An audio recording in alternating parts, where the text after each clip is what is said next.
ಅಂತ ಭಾಷೆಯನ್ನು ಬಳಸೋದು ಎಷ್ಟರ ಮಟ್ಟಿಗೆ ಸರಿ ಅಂತ ಸಿ.ಟಿ. ರವಿ ಅವರು ಮಾತನಾಡಿರ್ತಕ್ಕಂಥದ್ದು ಇಡೀ ಭಾರತದ ದೇಶದ ಸಂಸ್ಕೃತಿಯಲ್ಲಿ ಈ ರೀತಿಯಾದಂತ ಪದ ಬಳಕೆ ನಮ್ಮ ಸಚಿವರಾಗಿರ್ತಕ್ಕಂಥ ಲಕ್ಷ್ಮೀ ಹೆಬ್ಬಾಳ್ಕರ್ ವಿರುದ್ಧ ಏನ್ ಮಾತನಾಡಿದ್ದಾರೆ ನಾವೆಲ್ಲರೂ ವೈಯಕ್ತಿಕವಾಗಿ ಖಂಡನೆ ಮಾಡ್ತೀವಿ. ಈ ತರ ಯಾರೇ ಒಬ್ಬ ಮನುಷ್ಯ ಈ ರೀತಿ, ಅದು ವಿಶೇಷವಾಗಿ ಕೌನ್ಸಿಲ್ ಅಲ್ಲಿ ಬಂದಿರತಕ್ಕಂಥ ಒಬ್ಬ ಮನುಷ್ಯ ಈ ರೀತಿ ಮಾತನಾಡ್ತಕ್ಕಂಥದ್ದು ಸರಿಯಲ್ಲ. ನನ್ನ ವೈಯಕ್ತಿಕವಾಗಿ ನಮ್ಮ ಪಕ್ಷದ ಪರವಾಗಿ ನಾವು ಖಂಡನೆ ಮಾಡ್ತೀವಿ ಅಂತ ಈ ಸಂದರ್ಭಕ್ಕೆ ಕೇಳಿಕ್ಕೆ ಇಚ್ಛೆ ಬಯಸ್ತೇನೆ. ಸ್ಪೀಕರ್ ಅವರಿಗೆ ಸರಿಯಾಗಿ ರೂಲಿಂಗ್ ಕೊಡ್ಲಿಲ್ಲ ಅಲ್ಲ, ಯಾವಾಗ್ಲೂ ಈ ತರದ ಯಾರನ್ನ ಆರೋಪ ಸುಮ್ಸುನೆ ಮಾಡ್ಕೊಳ್ತಾರೆ ಅಂದ್ರೆ ಈ ತರದ ಆರೋಪ ಯಾರನ್ನ ಸುಮ್ಸುನೆ ಮಾಡ್ಕೊಳಕ್ ಸಾಧ್ಯತೆ ಇದೆ ಅಂದ್ರೆ ಊಹಿಸ್ಬೋದೇನ್ರಿ? ಈ ತರ ಆ ಅಮ್ಮ ನೊಂದಿದ್ದಾಳೆ. ಈ ತರ ಸಂದರ್ಭದಲ್ಲಿ ಮತ್ತೆ ಸುಳ್ಳು ಹೇಳಕ್ ಏನ್ ಹೇಳ್ಬೇಕಲ್ಲ?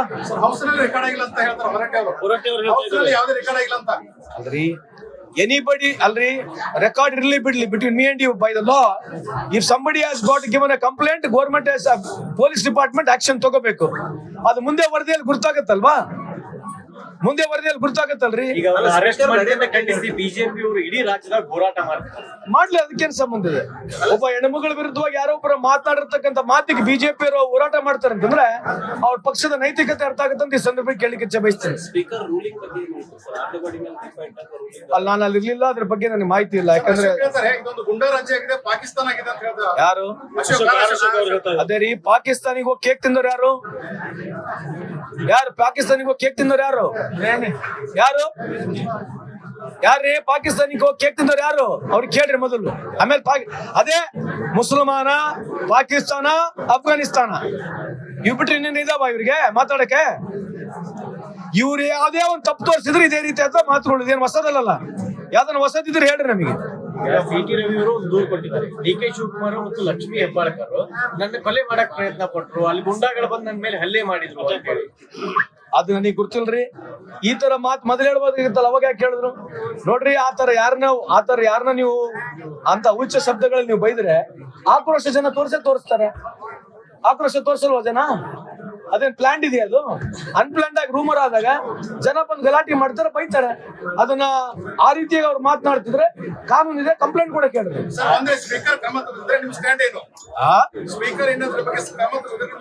ಏನ್ ಸ್ಟ್ಯಾಂಡ್ ಏನು? ಪಾರ್ಟಿ ಸ್ಟ್ಯಾಂಡ್ ಏನಿದ್ರೆ ಕಂಪ್ಲೇಂಟ್ ಕೊಟ್ಟಿದ್ದಾರೆ, ಪೊಲೀಸ್ ಡಿಪಾರ್ಟ್ಮೆಂಟ್ ಕಾನೂನು ಪ್ರಕಾರ ಕ್ರಮ ತಗೊಳ್ತದೆ.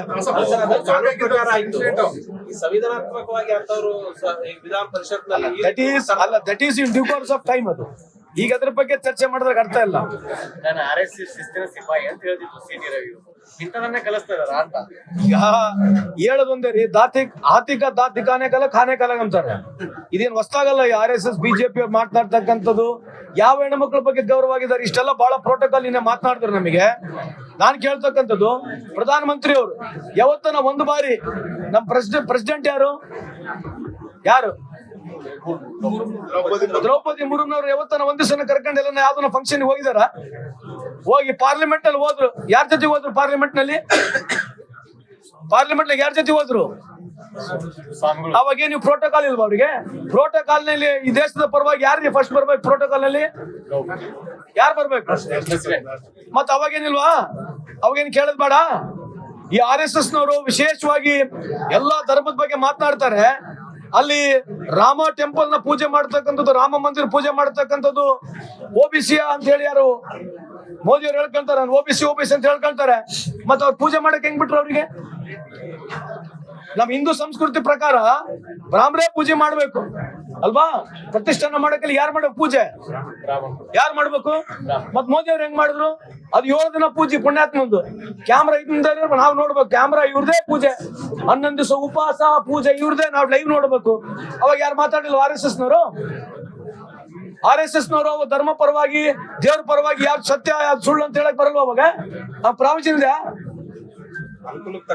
ಅದೇ ಅನುಕೂಲಕ್ಕೆ ತಕ್ಕಂಗೆ ಮಾತಾಡೋದು, ಅಷ್ಟು ಬಿಟ್ರೆ ಏನೈತೆ? ಅವ್ರು ಮಾಡಿದ್ರೆ ಗ್ರೇಟ್, ಬೇರೆ ಯಾರನ್ನ ಮಾಡಿದ್ರೆ ತಪ್ಪು.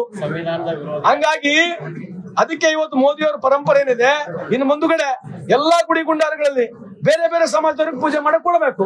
ಯಾಕೆ ಕೊಡಬಾರ್ದು? ಎಲ್ಲಾ ಸಮಾಜಗಳಿಗೆ ಪೂಜೆ ಮಾಡಕ್ ಕೊಟ್ಬಿಡ್ರಿ. ಮೋದಿ ಅವ್ರು ಏನು ಕೊಟ್ಟಾರ ಇವತ್ತು ಅವಕಾಶ ಕೊಟ್ಟಿದ್ರಿ ಮೋದಿ ಅವ್ರು ಮಾಡ್ಲಿಕ್ಕೆ. ಎಲ್ಲ ತರ ಅದೇ ತರ ಎಲ್ಲರಿಗೂ ಅವಕಾಶ ಕೊಡಿ ಪೂಜೆ ಮಾಡ್ಲಿಕ್ಕೆ. ಎಲ್ಲಾ ಸಮಾಜದವ್ರು ಪೂಜೆ ಮಾಡಕ್ ಅವಕಾಶ ಕೊಡ್ರಿ ಅಂತ ತಮ್ಮ ಮುಖಾಂತರ ಕೇಳ್ಕೊಳ್ತೇವೆ ಅವರಿಗೆ. ಅಂಬೇಡ್ಕರ್ ಸಂವಿಧಾನದ ವಿರೋಧ ಜೊತೆಗೆ ಹೆಣ್ಮಕ್ಳ ವಿರೋಧಿಗಳನ್ನು ಹೋದ ಸರ್. ಆದ್ರೆ ಅವ್ರು ಯಾವತ್ತು ಹೆಣ್ಮಕ್ಳು ಪರವಾಗಿದ್ದಾರೆ. ಬಾಬಾ ಸಾಹೇಬ್ ಅಂಬೇಡ್ಕರ್ ತಂದಿರ್ತಕ್ಕಂಥ ಸಂವಿಧಾನ ಬಂದು ಯಾವತ್ತು ಕಾನ್ಸ್ಟಿಟ್ಯೂಷನ್ ವಿಶೇಷವಾಗಿ ನೀವು ಬೇಕಾದ್ರೆ ಇತಿಹಾಸ ಅಂತ ನೋಡ್ರಿ. When you brought this Hindu codification bill, ಯಾರ್ಯಾರು ಪರ ಮಾತನಾಡಿದಾರೆ ಯಾರ ವಿರುದ್ಧ ಮಾತನಾಡಿದಾರೆ ಇತಿಹಾಸ ಅಂತ ನೋಡ್ರಿ. 33% ಬಿಲ್ ತಂದವ್ರು ಯಾರು? ಪಾಸ್ ಮಾಡಿ ನಾವು ರಾಜ್ಯಸಭೆ ಕಳಿಸಿದ್ವಿ, 11 ವರ್ಷ ಆಯ್ತು, ಇನ್ನಾದ್ರೂ ಇಂಪ್ಲಿಮೆಂಟ್ ಆಗಿಲ್ಲ. ಬಳ್ಳಾರಿ ಇಶ್ಯೂ ಬಂದಾಗ ಬಾಲಿಂದ ರಾಜೀನಾಮೆ ಕೇಳ್ತಾರೆ, ಹಾಗೆ ವ್ಯಾಕ್ಸಿನೇಷನ್ ಬಗ್ಗೆ ಏನ್ ಹೇಳ್ತಾ ಇದ್ದಾರೆ? ಹೇಳ್ದಲ್ರಿ ನಾವು ನಿನ್ನೆ ತಾನೇ ಅದ್ರ ಬಗ್ಗೆ ಚರ್ಚೆ ಮಾಡ್ಲಿಕ್ಕೆ, ಯಾವ್ದೋ ಈ ಬಾಳೆಂತರ ಸಾವೇನಾಯ್ತು ಇದ್ರ ಬಗ್ಗೆ ಸಚಿವರೇ ನಾನು ಇದನ್ನ ಚರ್ಚೆಗೆ ತಗೊಳ್ರಿ ಅಂತ ಹೇಳಿ ಚರ್ಚೆಗೆ ತಗೊಂಡು 2 ಸದನದಲ್ಲಿ ಸಮರ್ಪಕವಾಗಿ ಉತ್ತರ ಕೊಟ್ಟಿದ್ದಾರೆ. ಬಹಳಷ್ಟು ಸದಸ್ಯರು ಒಳ್ಳೆ ಮಾಹಿತಿಯನ್ನು ಕೂಡ ಕೊಟ್ಟಿದ್ದಾರೆ. ಅದ್ರ ಬಗ್ಗೆ ಚರ್ಚೆ ಆಗಿದೆ. ಚರ್ಚೆ ಆದ ನಂತರ ಅದು ಕಾರಣ ಏನಂತ ಹೇಳಿ ಸಚಿವರು ಕೊಟ್ಟಾದ ನಂತರ ಸಚಿವರು ನೀವೇ ಕಾರಣ, ಅವ್ರೇನ್ ತೀರೋಗಿದ್ದಾರೆ ಅದಕ್ಕೆ ನೀವೇ ಕಾರಣ, ನೀವೇ ಕ್ರಿಮಿನಲ್, ನೀವು ಮೋಟರಿಸ್ಟ್ ಅಂತ ಹೇಳಿ ನಮಗೆ ಬ್ಲೇಮ್ ಮಾಡಿದ್ರು. ಅದಕ್ಕೆ ನಾವು ಕೇಳ್ತಕ್ಕಂಥದ್ದು, ಇಷ್ಟುವರೆಗೆ ಗಡ್ಡ ಬಿಟ್ಟಿದ್ರು ಯಾರು? ಮೋದಿ ಸಾಹೇಬ್ ಇಲ್ಲಿವರೆಗೆ ಗಡ್ಡ ಬಿಟ್ಟಿದ್ರು ಅಲ್ವಾ? ಗಡ್ಡ ಬಿಟ್ಟು ಎಲ್ಲರಿಗೂ ವ್ಯಾಕ್ಸಿನ್ ಕೊಡಿಸಿದ್ರು. ವ್ಯಾಕ್ಸಿನ್ ಕೊಡಕ್ಕೆ ಸರ್ಟಿಫಿಕೇಟ್ ಕೊಟ್ರು. ಯಾವಾಗ ಸಾವುಗಳು ಜಾಸ್ತಿ ಆಯ್ತು ಸರ್ಟಿಫಿಕೇಟ್ ಮೇಲೆ ಫೋಟೋ ಇಲ್ಲ. ಈಗ ಮತ್ 45 ಜನ ತೀರೋದ್ರಲ್ಲ, ಮತ್ ಇದಕ್ 45 ಲಕ್ಷ ಜನ ತೀರೋದ್ರಲ್ಲ, ಇದಕ್ಕೆ ಯಾರು ಜವಾಬ್ದಾರಿ? ಈಗ ಮೋದಿ ಸಾಹೇಬ್ರ ಜವಾಬ್ದಾರಿ ತಗೊಳ್ತಾರ? ಒಂದು ದಿವಸನೂ ಚರ್ಚೆ ಆಗಿಲ್ಲ, ಪಾರ್ಲಿಮೆಂಟ್ ನಲ್ಲಿ ಚರ್ಚೆ ಇಲ್ಲ, ಯಾವ ಸದನದಲ್ಲೂ ಚರ್ಚೆ ಇಲ್ಲ. ಈ ತರ ದೇಶ ನಡೆಸ್ತಾ ಇದಾರೆ. ಎಲ್ಲಿ ಕಾಂಗ್ರೆಸ್ ಯಾವ್ದೇ ಒಂದು ಕಾರ್ಯಕ್ರಮ ಮಾಡಿದ್ರೆ, ಎಲ್ಲೇ ಒಂದು ಸಣ್ಣ ತೊಂದರೆ ಆದ್ರೆ ಮುಗಿಯ ಬೀಳೋದು ಕಾಂಗ್ರೆಸ್ ಬಯದ್ ಬಿಟ್ರೆ ಬೇರೆ ಏನಿಲ್ಲ ಅವ್ರದ್ದು. Media network